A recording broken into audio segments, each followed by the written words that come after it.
मैं प्रमोद दास आपका स्वागत करता हूं हमारे YouTube चैनल पीके दास क्लासेस में। जैसा कि पिछले क्लास में हमने मांझी शासन व्यवस्था के बारे में पढ़ा था, आज हम ढोकलो शासन व्यवस्था के बारे में पढ़ेंगे। ढोकलो सोहर शासन व्यवस्था खड़िया जनजाति की शासन व्यवस्था है। ढोकलो सोहर शासन व्यवस्था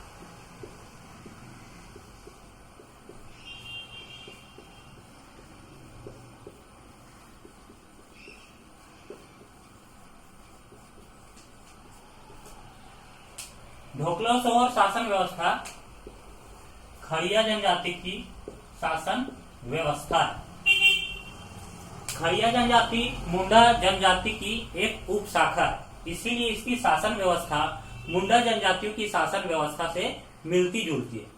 खड़िया जनजाति को 3 उप भागों में विभाजित किया गया। पहला पहाड़ी खड़िया, पहाड़िया खड़िया जिसे हिल खड़िया भी कहते हैं। दूसरा ढेल की खड़िया, ढेल की खड़िया, और तीसरा दूध खड़िया, दूध खड़िया। पहाड़ी खड़िया सिमडेगा क्षेत्र में अधिक पाई जाती है और ढेलकी खड़िया रांची क्षेत्र में, और दूध खड़िया सिमडेगा और पलामू क्षेत्र में अधिक पाई जाती है। इसमें पहाड़ी खड़िया सबसे कम विकसित होती है, मतलब सबसे विकसित हो गया दूध खड़िया और सबसे कम विकसित होती है पहाड़ी खड़िया। इन तीनों खड़िया में थोड़ी इसकी शासन व्यवस्था होती है, वह आपस में मिलती है लेकिन कुछ कुछ नहीं मिलती है। और खड़िया जो है इसमें 9 गोत्र होती है, 9 गोत्र होती है। खड़िया समाज में एक सोहर और एक ढोकलो का अर्थ होता है मतलब बैठक, और सोहर का उसका अध्यक्ष। तो खड़िया समाज में 1934-35 में एक अखिल भारतीय खड़िया समाज का गठन किया था। अखिल भारतीय समाज का गठन किया गया था, जिसे सोहर को नाम से प्रसिद्ध हुआ था, सोहर के नाम से प्रसिद्ध हुआ था। आगे देखते हैं। इसमें देखें कि खड़िया का 9 गोत्र होता है और खड़िया की 3 उप शाखाएं होती है। पहाड़ी खड़िया जिसे हिल खड़िया कहा जाता है, ढेलकी खड़िया और दूध खड़िया। अब 1934-35 में जो ढोकलो सोहर शासन व्यवस्था के प्रारंभिक रूप था, इसी में अखिल भारतीय स्तर पर खड़िया समाज के लिए अखिल भारतीय खड़िया समाज का गठन किया गया था, जाना जाता था। अब इसके आगे देखते हैं।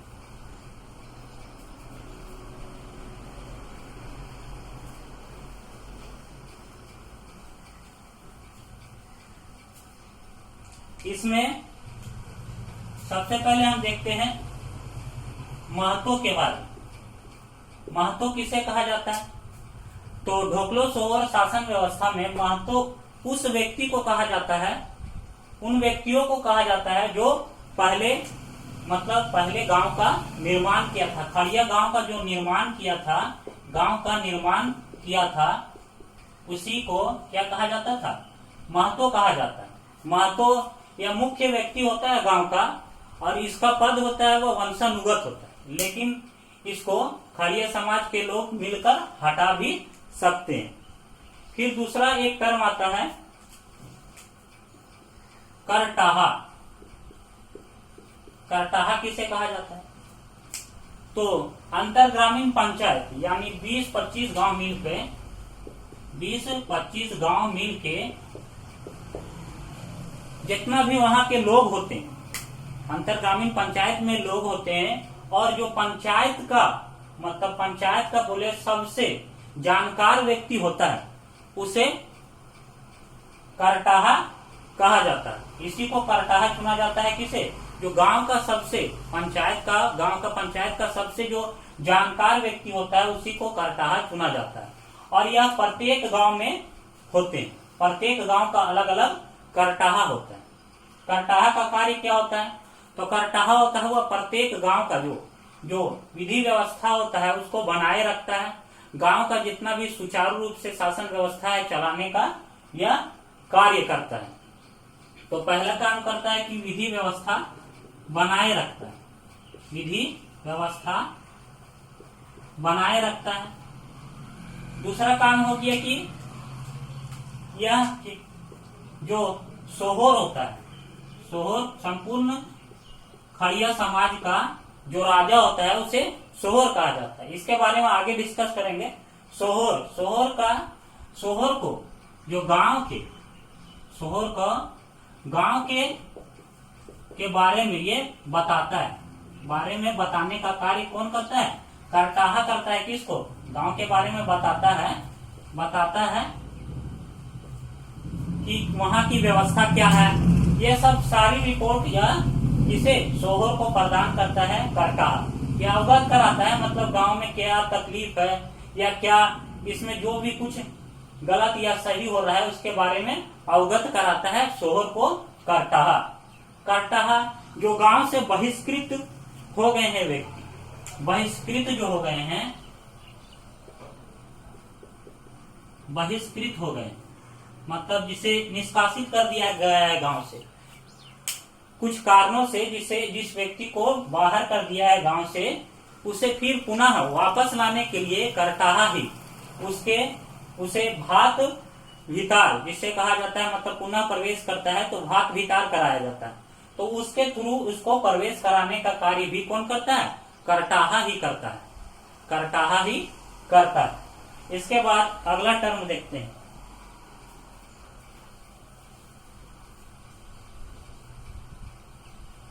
इसके बाद खूट के बारे में जानते हैं। खूट क्या होता है? तो खूट किसे कहा जाता है? खूट हो गया कि यह एक अंतर ग्रामीण पंचायत है, मतलब दो या दो गांवों से अधिक गांवों को मिलाकर एक मतलब क्षेत्रीय प्रशासन कहा जाए का निर्माण किया जाता है। एक क्षेत्रीय प्रशासन का निर्माण किया जाता है, उसी को क्या कहा जाता है? उसी को कहा जाता है खूट। इसी को कहा जाता है खूट। और उसके बाद आता है खड़िया घाट। खड़िया घाट किसे कहा जाता है? खड़िया घाट हो गया जो खूट का जो प्रधान रहेगा, जो मेन व्यक्ति रहेगा, प्रधान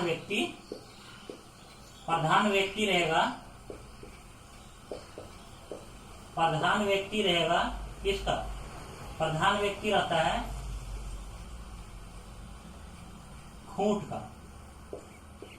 का जो प्रधान व्यक्ति रहेगा उसे क्या कहेंगे? खड़िया घाट के नाम से जाना जाता है। अब खड़िया घाट का जो चुनाव होता है वो मतलब करटाहा जो होते थे वही उन्हीं में से एक को चुन लिया जाता है। खड़िया घाट होता है वो करटाहा ही को चुन लिया जाता है।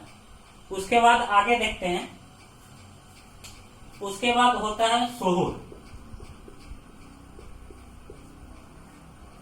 सोहोर जानने से पहले आगे देख लेते हैं कि ढोकलो क्या है। ढोकलो देख लेते हैं। ढोकलो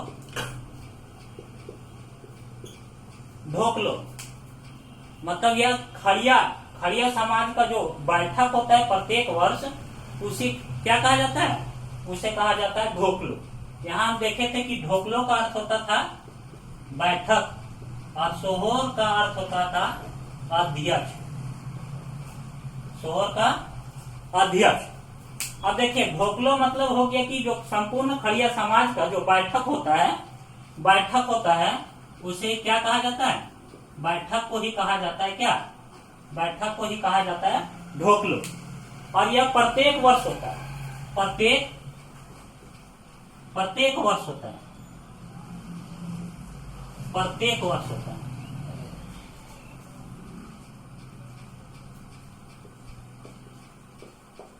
प्रत्येक वर्ष होता है यह बैठक, प्रत्येक वर्ष बैठक होता है। इस बैठक में क्या होता है,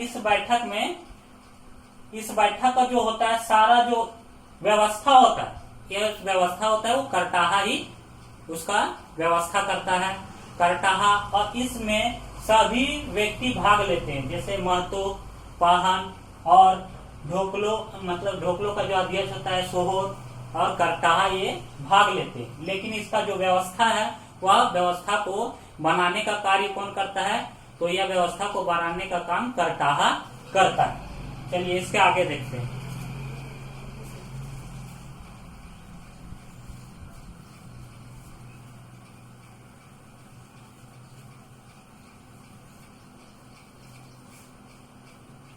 इसके बाद आता है सोहोर। सोहोर किसे कहा जाता है, तो सोहोर का मतलब अध्यक्ष होता है, मतलब संपूर्ण खड़िया समाज का, जो खड़िया समाज का प्रधान जो होता है, मतलब राजा जिसे कहा जाता है, राजा होता है, उसी को क्या कहा जाता है, सोहोर कहा जाता है। और जो ढोकलो प्रत्येक वर्ष बैठक होती है उसका अध्यक्ष भी यही होता है, सोहोर होता है। इसका कार्यकाल होता है, कभी पूछता है कि कार्यकाल सोहोर का कितना होता है, तो कार्यकाल होता है वह 3 वर्ष होता है, 3 वर्ष। प्रत्येक वर्ष तो बैठक होता है, लेकिन उस बैठक में प्रत्येक वर्ष एक सोहोर का, प्रत्येक 3 वर्ष में एक सोहोर का चुनाव किया जाता है, क्योंकि 3 वर्ष इसका कार्यकाल हो जाता है, इसीलिए इसका चुनाव प्रत्येक 3 वर्ष में किया जाता है। और इसमें सोहोर जो होता है एक संपूर्ण खड़िया समाज का राजा होता है, और इसमें जितना भी विवाद होता है खड़िया समाज में, इसको सुलझाने का काम सोहोर ही करता है। उसके बाद हम लोग देखते हैं, अब आता है लिखाकड़।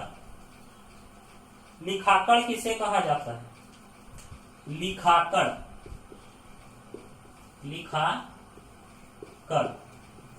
और एक आता है तिजोकड़। अब लिखाकड़ किसे कहेंगे, तिजोकड़ किसे कहेंगे, तो लिखाकड़ मतलब हो गया जो क्या होता है, सोहोर का यानी राजा का जो क्या हो, सचिव होता है, उसे क्या कहा जाता है, लिखाकड़ कहा जाता है। लिखाकड़ मतलब जो राजा का सचिव लिखाकड़ होता है। तिजोकड़ क्या होता है, तो यह राजा का खजांची होता है। खजांची मतलब हो गया कि तिजोकड़ मतलब जैसे तिजोरी होता है, तो तिजोरी मतलब हो गया पैसा से संबंधित। तो जितना भी राजा का जितना भी इसका कहा जाए पैसा व्यवस्था होता है, ये सब किसके पास होता है, तिजोकड़ के पास, क्योंकि यह खजांची होता है, इसीलिए इसके पास संपूर्ण जितना भी फंड होता है सब तिजोकड़ के पास ही रहता है। तो लिखाकड़ मतलब समझे राजा का सचिव, और तिजोकड़ मतलब समझे राजा का खजांची। उसके बाद आगे देखते हैं,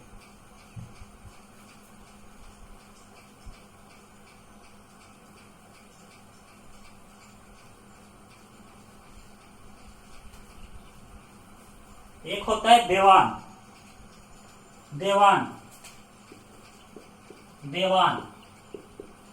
किसे कहा जाता है, देवान सामान्यतः ये होता है दीवान। जैसे दीवान हम लोग देखते हैं, दीवान मतलब समझते हैं, दीवान मतलब हो जाता है जो आगे पीछे जो रहता है, मतलब इसका क्या करे, सलाहकार का काम करता है। जो राजा का सलाहकार होता है, सलाहकार होगा, उसे क्या कहेंगे, तो उसे कहेंगे, राजा का सलाहकार को क्या कहेंगे, देवान कहेंगे। देवान कहेंगे। राजा का सलाहकार को क्या कहेंगे? देवान कहेंगे। उसके बाद आता है पाहन या कालो। पाहन या कालो, पाहन या कालो। देखिए पाहन या कालो किसे कहा जाता है? तो पाहन हम लोग समझ चुके थे जब बाड़ा शासन व्यवस्था पढ़े थे, तो उसमें बताए थे पाहन का मतलब हो जाता है जो धार्मिक प्रधान होता है। धार्मिक प्रधान को क्या कहा जाता है? पाहन कहा जाता है। धार्मिक प्रधान को जितना भी पूजा पाठ होगा या उससे धार्मिक जितना भी विधि व्यवस्था होगा, ये सब कौन बना के रखेगा? पाहन ही बना के रखेगा। तो धार्मिक प्रधान कौन होता है? तो पाहन होता है। जितना भी धार्मिक कार्य होगा सब पाहन के लिए। और उसमें पढ़े थे पाहन को इसके कार्य करने के लिए, जो धार्मिक कार्य करने के लिए होता है, एक प्रकार की भूमि दी जाती है। भूमि दी जाती है, उसको कहा जाता था पहनई भूमि। पहनई भूमि।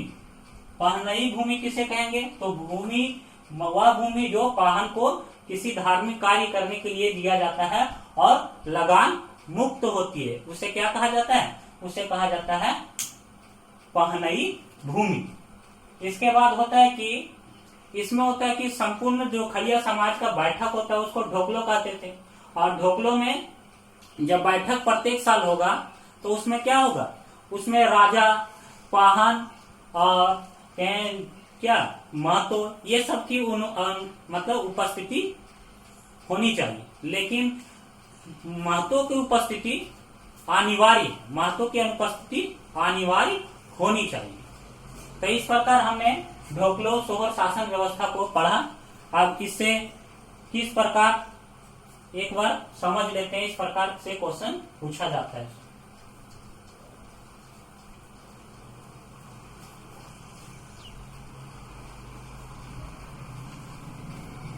तो सबसे पहले हम लोग देखा कि सबसे पहले हम लोग टर्म को समझे क्या? तो सबसे पहले महतो, महतो को समझे। तो महतो कौन था? तो गांव का जो बसाया है, मतलब निर्माण किया, उसे महतो कहा जाता था। दूसरा बात हम लोग पढ़े, इसमें पढ़े क्या? करटाहा।